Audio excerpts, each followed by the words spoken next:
是妄想！至宝，他燃烧的神力气中，烧死！滚开！这随便出来一个实力。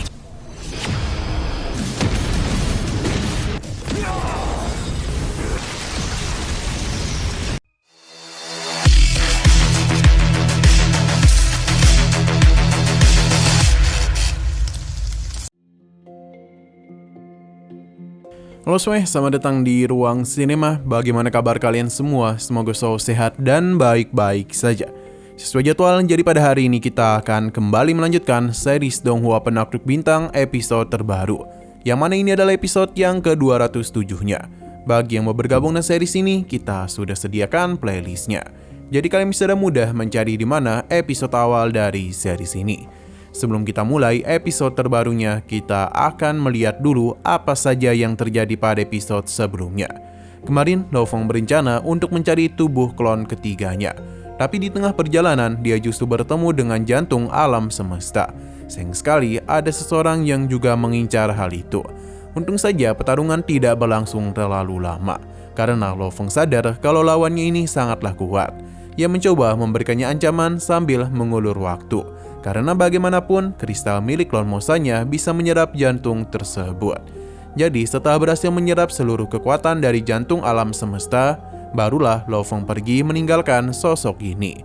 Ia setelah bingung mengapa jantung tersebut hancur tanpa tahu kalau semua itu merupakan ulah dari Lo Fong. Dengan jantung alam semesta, Lo Fong bisa melakukan perjalanan dengan cepat, hingga dia pun tiba di hadapan pohon dunia. Tujuan Lo Fong sudah jelas, yakni mengambil ranting atau daun dari pohon dunia.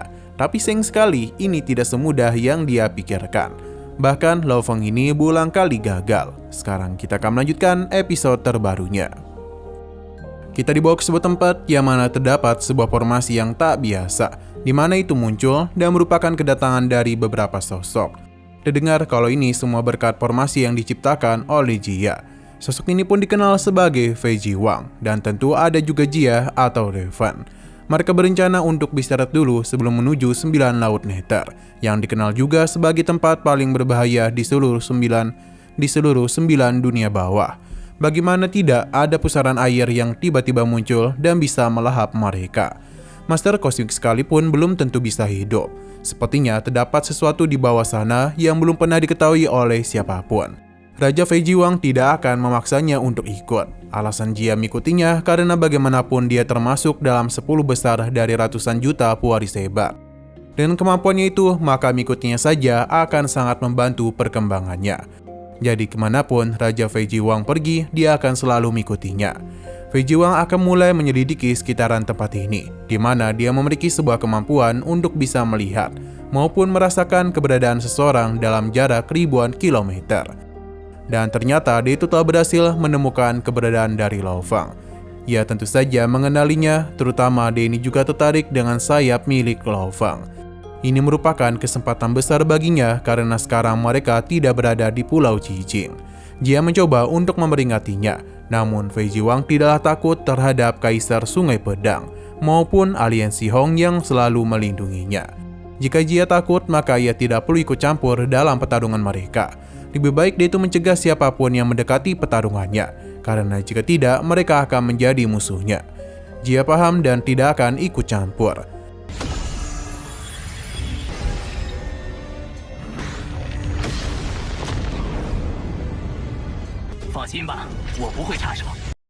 Sinol kembali kepada Lo Fong, di mana dia masihlah fokus dalam mengendalikan klan Mosa untuk bisa mengambil DNA pohon abadi. Namun di sisi luar, Fei Jiwang sudah tiba di persembunyian Lo Fong. Ia langsung saja menciptakan sebuah serangan untuk bisa menghabisinya. Dalam satu kali serangan saja. Seketika, hukum waktu di tempat itu mulai terhenti. Untungnya, Lo Fong menyadari hal itu dan mencoba melarikan diri. Tapi Fei Jiwang dan cepat melakukan pengejaran kepadanya. Lo Fong tahu siapa dia dan memilih untuk menjaga jarak. Karena bagaimanapun, kekuatan lawannya sangatlah mengerikan. Alhasil, aksi kejar-kejaran pun terjadi. Lo Fong tak bisa pergi dengan mudah, pasalnya Fei Jiwang memiliki kekuatan untuk melacaknya. Babata tentu menjadi panik, tapi Lo Fong langsung menggunakan bentuk kedua dari sayap Sanhu. Dan begitulah dia bisa melakukan pergerakan yang lebih cepat lagi. Alih-alih kesal, Fei Jiwang malah menjadi senang karena dia sudah menduga kalau sayap itu memiliki kekuatan yang hebat. Dia langsung meningkatkan kemampuannya untuk mengejar Lo Feng. Ia meminta Lo Feng menyerahkan sayap itu karena dengan gitulah dia akan mengampuni nyawanya. Lo Feng bingung harus berbuat apa karena Fei Jiwang itu memiliki keunggulan darinya. Jadi mau tidak mau Lo Feng akan mencoba menggunakan mobilitas miliknya. Seketika saja hal itu membuat Fei Jiwang agak terkecoh. Tapi Fei Jiwang yang sudah membakar tubuh abadinya telah mendapatkan kecepatan yang lebih mengerikan lagi. Dan apa yang terjadi maka sudah jelas kalau Fei Jiwang tidak akan memiliki niatan untuk melepaskannya. Kembali lagi ke dalam pengejaran di mana Fei Jiwang berusaha untuk menyerang Lo Feng agar bisa menghentikan pergerakannya secara paksa. Ini merupakan teknik hukum ruang. Fei Jiwang telah menciptakan sebuah lubang hitam yang memiliki daya serap luar biasa. Mabata mengenalinya sebagai harta tersegel. Dengan tambahan kekuatan Fei Jiwang, maka teknik penyegelan itu bisa sebanding dengan Master Kosmik. Bagi Lo Feng, Fei Jiwang ini terlalu meremehkannya, karena teknik itu tidak akan bisa menghentikannya. Benar saja, Lo Feng bisa menghancurkannya dengan mudah. Fei Jiwang menjadi semakin bersemangat.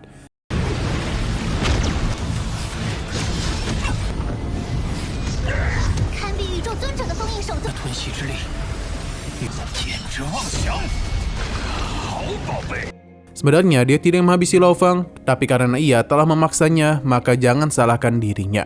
Serangan yang hendak dia lakukan sepertinya sangat mengerikan. Bahkan membuat Raja Jia ketakutan. Ini merupakan teknik rahasia bawaan yang Fei Jiwang miliki. Karena itu bukan sekedar serangan fisik saja, melainkan juga berisikan serangan mental.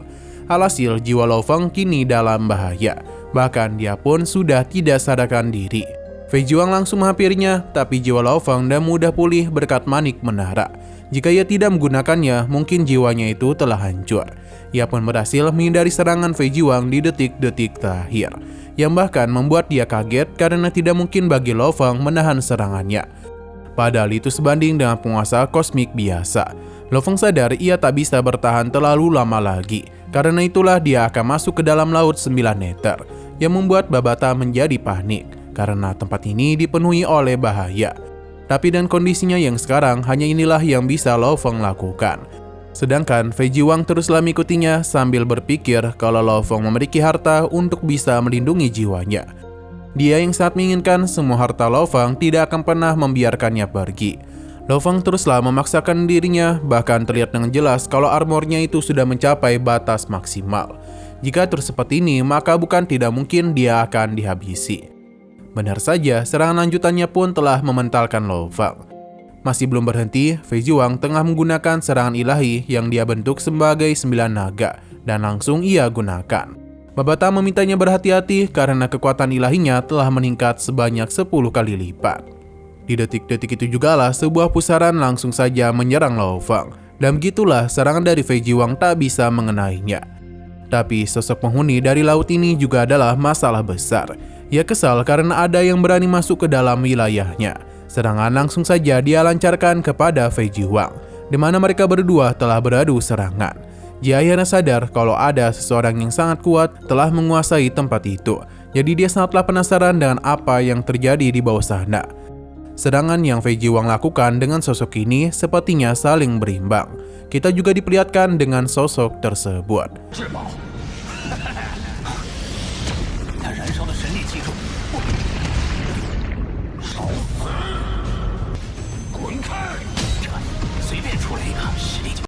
Meskipun dapat menahannya, tapi Fei Jiwang sadar ia tak bisa bertahan terlalu lama. Jadi dia itu harus segera melakukan pengejaran kepada Lo Feng. Pengejaran kembali dia lakukan tanpa mempedulikan kehadiran sosok ini. Lo Feng terus-menerus menghindari berbagai serangannya. Hanya dengan masuk lebih dalam ke tempat itulah dia baru bisa terhindar dari serangan Fei Jiwang. Sedangkan Fei Jiwang terus berusaha untuk menyerangnya. Tapi penguasa dari tempat ini tak akan membiarkannya. Jadi mau tidak mau, ia pun harus rela melepaskan Lo Feng dan memilih untuk keluar dari tempat ini. Sosok itu tidak akan mengejarnya, sedangkan di sisi Lo Feng sendiri bisa dikatakan ia tak baik-baik saja. Sebab pusaran air itu bisa dengan mudah menghancurkan tulang-tulangnya. Ia pun memutuskan untuk mengeluarkan bintang tersegel untuk bisa melindungi tubuhnya. Jadi ketika di dalam bintang itulah, Lo Feng bisa dengan mudah memulihkan tubuhnya yang sudah terluka parah. Bintang tersegel teruslah jatuh ke dasar dari tempat ini, hingga kita pun dibawa berpindah ke sebuah tempat bernama Dunia Jiaoyu. Lo Feng sangatlah bingung dan apa yang terjadi. Terlebih lagi ruang di sini cukup aneh baginya. Tapi tempat itu tidak jauh berbeda dengan tempat di mana jantung ruang angkasa berada. Dengan bintang tersegel, Lo Feng hendak melakukan perjalanan. Tapi terdapat fluktuasi hukum yang cukup kuat. Sepertinya ada kekuatan istimewa yang tersimpan di dalam tempat ini. Tentu dengan hal ini akan mencegah teleportasi dilakukan, begitu pula dengan kerajaan dewa. Selama Lo Feng itu melakukan perjalanan, para penghuni dari dunia ini melihat keberadaannya dan bingung siapakah itu.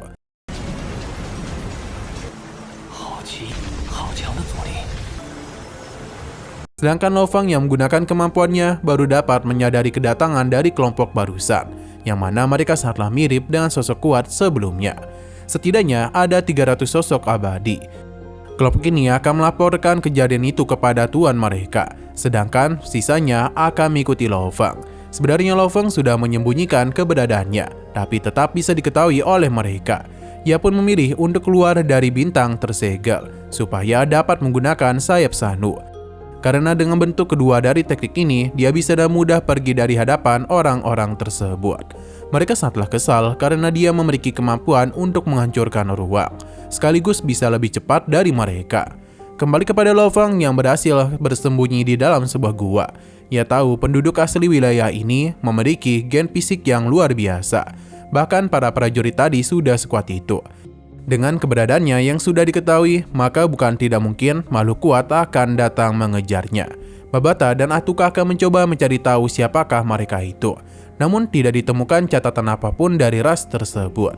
Yang berarti tidak pernah ada satupun orang yang bisa pergi meninggalkan tempat ini.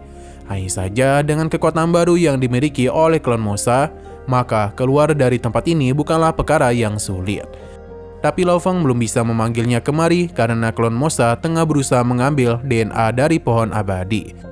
Jadi Lo Feng pun memutuskan untuk masuk ke dalam alam semesta virtual dan menemui tuan penguasa kota kekacauan untuk bertanya siapakah pemilik dari tempat ini. Tapi waktu Lo Feng juga tidaklah banyak karena bagaimanapun para penghuni dunia ini terus melakukan pengejaran kepadanya. Kini Lo Feng tengah berpacu dengan waktu sambil terus-menerus menghindari pergerakan mereka. Sedangkan perlahan pasti klon Mosa mulai mendekati pohon abadi. Pada akhirnya Lo Feng sudah sampai. Ia pun segera memulai rencananya dengan memanggil salah satu bawahannya. Ia bergerak dengan cepat sambil melemparkan kristal Dewa Vulkan. Pohon abadi pun telah kembali dia sakiti dan kini perlawanan juga telah Lo Feng lakukan untuk bisa mengambil DNA dari pohon abadi. Serangan terus-menerus dilakukan tapi pohon abadi masih dapat menahannya. Hingga pelayan Lo Feng berhasil mengambil beberapa dahan dan juga daun. Lo Feng memintanya untuk segera pergi. Namun itu tidaklah mudah, yang mana lagi dan lagi bawahannya pun harus dihabisi.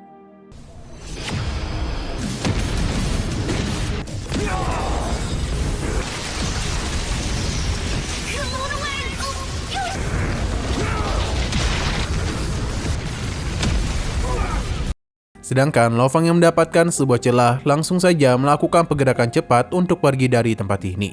Tidak lupa dia juga telah mengambil DNA dari pohon itu. Sedangkan pohon abadi ini sangatlah kesal karena lagi dan lagi Lo Feng melukainya. Tapi sudah tidak ada yang bisa dia lakukan karena Lo Feng itu sudah pergi. Dan begini mereka dapat menciptakan klon baru lagi. Tapi di sisi Lo Feng sendiri, dia merasakan hal yang tak biasa. Karena orang-orang yang sebelumnya mengejarnya kini tiba-tiba saja menghilang. Padahal dalam beberapa hari itu mereka terus mengejar dan menyerangnya. Di tengah kebingungan Lo Feng, dia pun sadar kalau sepertinya akan ada sebuah masalah besar. Benar saja terlihat ada sosok pemimpin dari para ras ini. Mereka telah melakukan pengepungan besar-besaran kepada posisi dari Lo Feng. Sosok penguasa ini sangatlah penasaran siapakah dia karena bisa masuk sampai sejauh ini. Jadi apapun yang terjadi, dia akan menghabisi Lo Feng dengan tangannya sendiri. Nah, sayang sekali lagi seru-serunya, episodenya pun harus bersambung dulu. Tapi sebelum kita akhiri, seperti biasa, kita akan melihat preview bagian selanjutnya. Babata terdengar sangatlah panik karena bagaimanapun jumlah pasukan yang mengejar Lo Feng teruslah bertambah. Kini yang bisa Lo Feng lakukan hanya melarikan diri. Tentu itu bukanlah hal yang bagus, karena Lo Feng hanya tinggal menunggu waktu untuk bisa ditangkap. Benar saja, berbagai serangan yang tertuju kepadanya telah berhasil membuatnya terluka. Bahkan ada sosok yang besar berhasil menangkapnya. Dengan kondisi seperti ini, Lo Fang hanya bisa mengandalkan klon ketiganya saja, yang perlahan-lahan kini sudah berhasil dia ciptakan. 点外组，发现我看你是一心存侥。开始真正孕育。 Oke, sekian dulu pada video kali ini. Untuk video selanjutnya akan segera hadir. Jadi bagi kalian yang ingin mengikuti series ini, langsung saja klik subscribe dan aktifkan loncengnya. Terima kasih yang sudah menonton video sampai habis. Jika kalian suka pada video ini, klik like dan share ke teman-teman kalian tentang channel ini. Dan ditunggu aja kelanjutannya. Oke, sampai jumpa di video selanjutnya.